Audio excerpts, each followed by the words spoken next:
Bueno, pues por fin hacemos el vídeo sobre las 10 tecnologías más disruptivas para este 2023 y aunque hemos leído muchos artículos en periódicos y en todos sitios sobre semiconductores que se pueden producir a temperatura ambiente, sobre el tema de la fusión en frío, en el que ha habido grandes avances teóricamente, el blockchain que parece que vuelve, al final lo que hemos hecho es volver al informe anual del Foro Económico Mundial para tener una mirada menos perdida, porque el informe es muy exhaustivo, sistemático y evita tener mucho hype, con lo cual, pues bueno, el Foro Económico Mundial siempre es una ayuda importante. De todas maneras, pensamos que este informe también tiene sus problemas, que discutiremos al final del vídeo.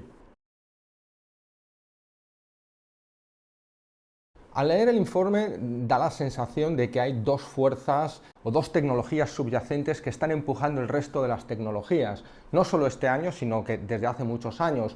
Una es la miniaturización, sobre todo esta, y luego la capacidad computacional, ¿no? La capacidad de analizar datos.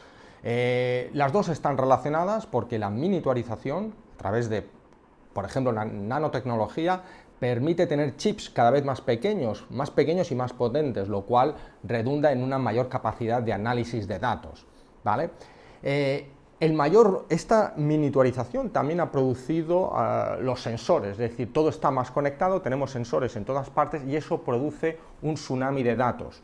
Eso añadido a Internet, ¿no?, que apareció a finales del siglo pasado, y todo eso lo que ha hecho es alimentar las inteligencias artificiales, sus logaritmos, que al tener muchos datos se vuelven pues ya mucho más valiosas, como hemos visto en el 2022 y en el 2023. Y además de eso, una tendencia general que marca este informe es que se están uniendo los mundos, digamos, las realidades biológicas, físicas y digitales. Como muchos otros informes del Foro Económico Mundial, este informe se ha hecho a través de expertos y una serie de encuestas, ¿no?, que se realizaron a finales del año pasado. Y estas encuestas, pues pienso que están ligeramente dirigidas, en el sentido de que se ha decidido no ver ciertas tecnologías. En cualquier caso, su selección está basada en 4 factores más o menos objetivos. Uno es la novedad de esta tecnología, por lo tanto blockchain no aparece porque no es novedosa, la aplicabilidad, y luego lo que llaman la profundidad, que es la adopción empresarial, cuántas empresas están implementando esta tecnología, con lo cual pensamos que es muy importante. Y por último, hablan o tienen en cuenta el potencial disruptivo. Pues ahora entramos en las 10 tecnologías que menciona este informe. La primera es las baterías flexibles, lo que abre las puertas a tener sensores en la ropa. Son los famosos wearables, ¿no?, todo lo que llevas encima, y eso, pues al tener baterías, pues podría tener sensores, como hemos dicho, y producir muchos datos sobre nuestra salud.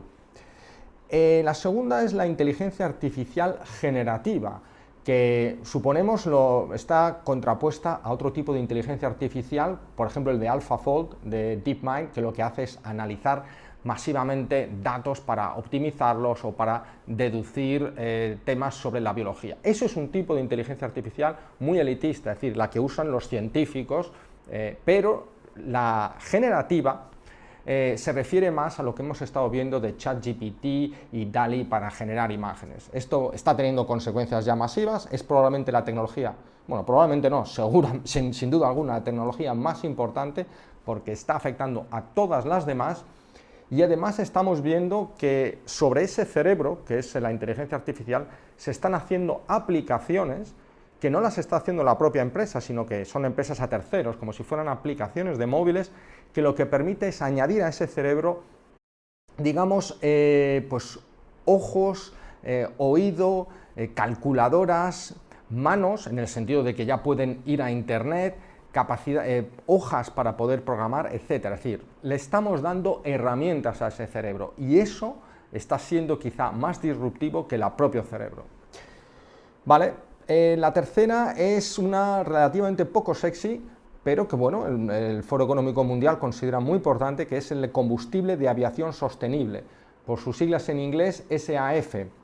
Recordemos que del 2 al 3% de las emisiones de CO2 a la atmósfera son producidas por esta industria aeronáutica, que además va a seguir creciendo. Bueno, pues ahora hay un combustible que puede ser sostenible y que va a crecer de aquí a unos años. Pues si están usando un 1% ahora, en pocos años va a ser 14%, 15%, y eso va a permitir que esta industria se vuelva, desde este punto de vista de la emisión de gases, sostenible. Cuarta, aquí ya empezamos con temas serios, complejos y bueno, los bacteriófagos diseñados. Bueno, los fagos son virus que pueden reprogramar las bacterias.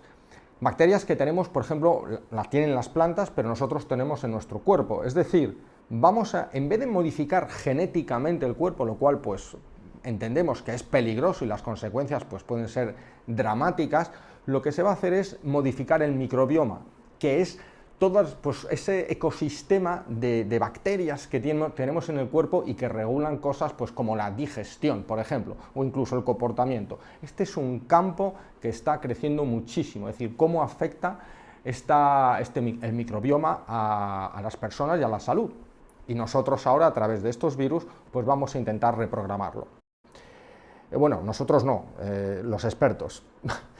La quinta tecnología es el metaverso, ¿vale? Que yo ya uso pero el Foro Económico Mundial deja bien claro que es para temas médicos. En mi caso, yo lo utilizo para jugar, pero también lo utilizo como terapia, porque yo me pongo, cuando voy a dormir la siesta, me pongo las gafas, me meto en mi kayak y de repente estás en un mundo con un horizonte amplísimo. Entonces, para la gente que vive en lugares cerrados, que está acostumbrada a la ciudad, una sensación de opresión grande, pues esto puede liberar bastante, por experiencia propia.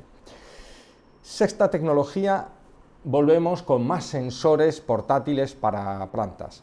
Bueno, de aquí al 2050 la producción de alimentación tiene que crecer aproximadamente un 70%, ¿no? Y bueno, al tener sensores en las plantas, en vez de tener que hacer inspecciones pues a pie, es un ahorro tremendo y puede facilitar muchísimo una mayor eficiencia en la producción.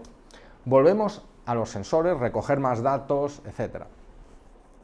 Muy bien, el séptimo, más de lo mismo, salvando las distancias, es la ómica espacial, es decir, la capacidad de analizar las moléculas del cuerpo y cómo están organizadas, es decir, el ADN, el RN, RNA, etc.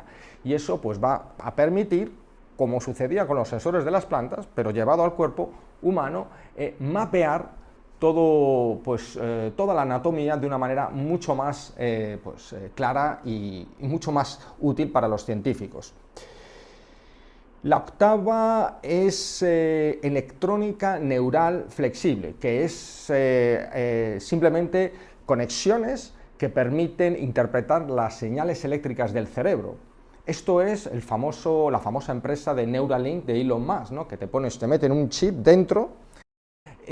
Algunas no hace falta meter el chip dentro del cráneo, o sea, pueden interpretar las señales desde fuera, no son intrusivas, y esto pues va a ayudar pues a mapear el cerebro, comprender mucho mejor los comportamientos, pero además conectar diferentes partes del cerebro, con lo cual para la gente que sufra parálisis pues podría ser una ayuda real con aplicabilidad inmediata. Y por supuesto a medio plazo tenemos el BMI, que es el Brain Machine Interface, ¿no? Una interfaz que conecta nuestro cerebro con las máquinas, es decir, no haría falta ni usar ordenador, directamente sería una especie de telepatía, pero eso más a medio plazo. Novena tecnología es la computación sostenible. Los data centers, donde se procesan todos los datos, Google, Microsoft, etcétera, utilizan el 1% de la electricidad mundial, es decir, es una auténtica locura. Funcionan un poco como el cerebro nuestro, que el volumen que ocupan es relativamente pequeño, pero la electricidad, la energía que consumen es brutal. Bueno, pues eso, la forma de gestionar esa energía se está volviendo sostenible, y además está retroalimentando, porque los centros de datos permiten tener mejores inteligencias artificiales, y esas inteligencias artificiales, como por ejemplo la de DeepMind, está haciendo que haya mucha mayor eficiencia energética.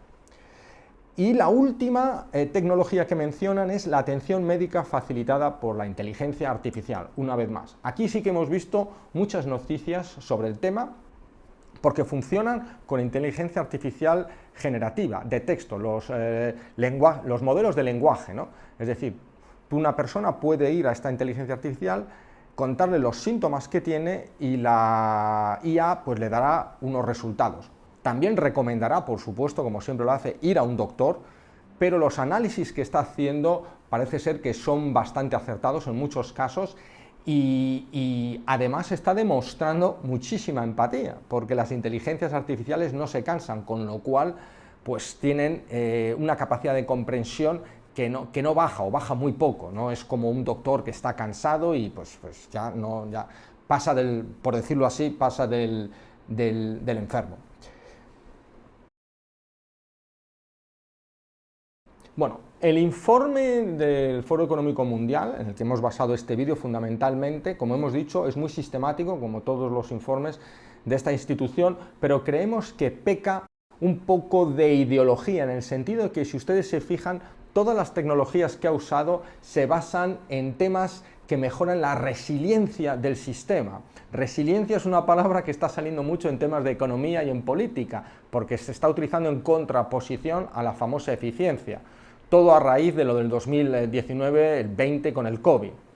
Y aquí lo que se hace es intentar utilizar tecnologías, o mejor dicho, lo que hace el informe es promover tecnologías que hacen el sistema más eficiente y más resiliente, concentrándose en la sostenibilidad y en la salud de las personas.